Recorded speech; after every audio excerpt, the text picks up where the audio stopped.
Et si chaque désir exaucé vous coûtait un morceau de votre vie? C'est la question vertigineuse que pose Honoré de Balzac dans l'un de ses chefs-d'œuvre, La peau de chagrin, publié en 1831. Une interrogation brutale sur ce que l'on est prêt à payer pour tout avoir. Alors voilà comment on va explorer ce roman fascinant. On va commencer par le dilemme mortel qui se pose au héros.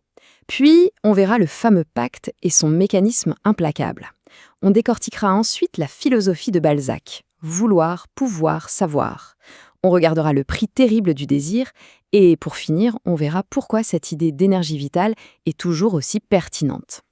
Alors, première étape, un dilemme mortel. Et les mots sont bien choisis. Il s'agit de choisir sa vie ou sa mort. Tout le roman part de ce choix qui semble impossible. Un choix qui va bien au-delà du personnage et qui finit par nous être posé à nous aussi.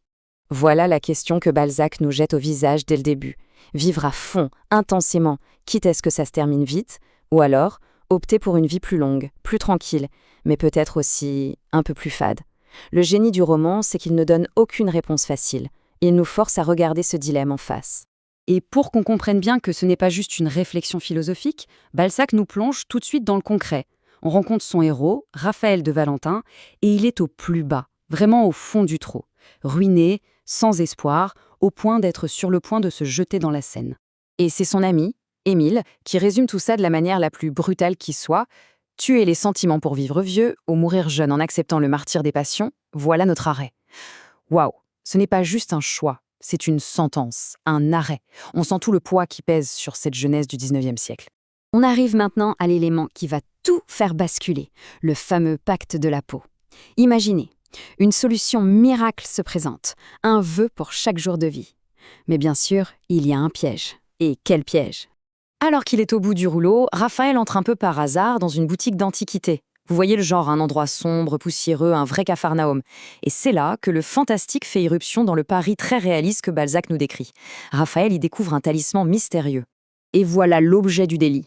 Une simple peau, une peau de chagrin. Dessus, il y a une inscription en sanskrit, une promesse aussi simple que vertigineuse. C'est le début d'un pacte faustien qui va sceller son destin. Alors, comment ça marche ce pacte? La règle est d'une simplicité redoutable. Désir exaucé égale vie consumée.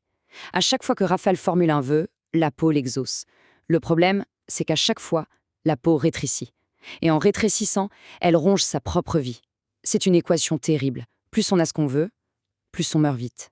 Et face à ça, Raphaël, qui de toute façon voulait mourir, se dit « Après tout, qu'est-ce que j'ai à perdre ?» Et il plonge tête la première. Il choisit l'excès, la débauche, la passion. C'est un cri de rage contre une vie qui ne lui a rien donné. Bon, au-delà de cette histoire fantastique, ce qui est absolument fascinant, c'est toute la philosophie qui se cache derrière. Une véritable théorie sur l'énergie vitale, expliquée par le vieil antiquaire. On entre ici dans le système de pensée de Balzac. Vouloir, pouvoir, savoir. Pour l'antiquaire, la vie humaine s'articule autour de 3 grandes forces. D'abord, le vouloir, c'est le désir, la passion. Ensuite, le pouvoir, c'est la capacité d'agir, de faire. Et enfin, le savoir, qui est du côté de la contemplation, de l'étude, de la sagesse. Ce schéma nous montre bien l'idée. L'idéal de vie, ce serait de trouver un équilibre entre ces 3 forces. Mais la peau de chagrin, elle, impose un choix radical.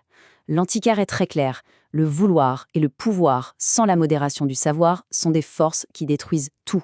Raphaël va devoir choisir son camp. Le choix se résume donc à ça. D'un côté, la voie du désir, le vouloir. L'antiquaire le dit, vouloir nous brûle. C'est le chemin de la passion qui consume l'énergie à toute vitesse. De l'autre côté, la voie de la sagesse, le savoir, qui, elle, préserve la vie, la met dans un perpétuel état de calme. Alors, brûler la chandelle par les 2 bouts ou l'économiser? Bon, Raphaël a fait son choix. Il a choisi de brûler. Voyons maintenant ce que ça donne concrètement. Et comme on peut s'en douter, ça va être une tragédie. C'est la 4e partie, le prix du désir. L'ironie est absolument terrible. Raphaël devient richissime, il a tout le succès du monde. Mais chaque vœu exaucé, non seulement le rapproche de la mort, mais en plus ça l'isole des autres. Il a tout ce qu'il veut, mais il se perd lui-même. La poursuite effrénée du désir, le vide de sa substance. Et ce dilemme va être incarné par 2 femmes, 2 amours, 2 destins possibles. D'un côté, Fédora, la femme sans cœur, qui représente cette société parisienne froide, superficielle. C'est le désir qui consume et qui ne mène à rien. De l'autre, il y a Pauline. Elle, c'est l'amour pur, l'amour qui donne, peut-être la seule forme de désir qui aurait pu le sauver. Et là, un chiffre qui fait froid dans le dos, 51 ans. C'est l'âge auquel Balzac lui-même est mort.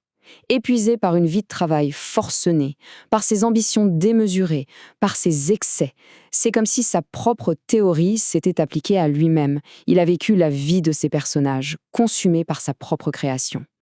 Allez, dernière partie. On va prendre un peu de hauteur pour comprendre pourquoi ce livre est bien plus qu'une simple histoire fantastique. On va parler de l'héritage de la peau de chagrin, l'énergie de la vie. En fait, il faut voir ce roman comme une sorte de clé de voûte. Balzac lui-même le voyait comme la clé philosophique de tout son projet monumental, la comédie humaine. Ce thème de l'énergie vitale, de ce capital de vie qu'on dépense, c'est le moteur caché de la quasi-totalité de ses 90 romans. Et Balzac n'est pas le seul à explorer ça.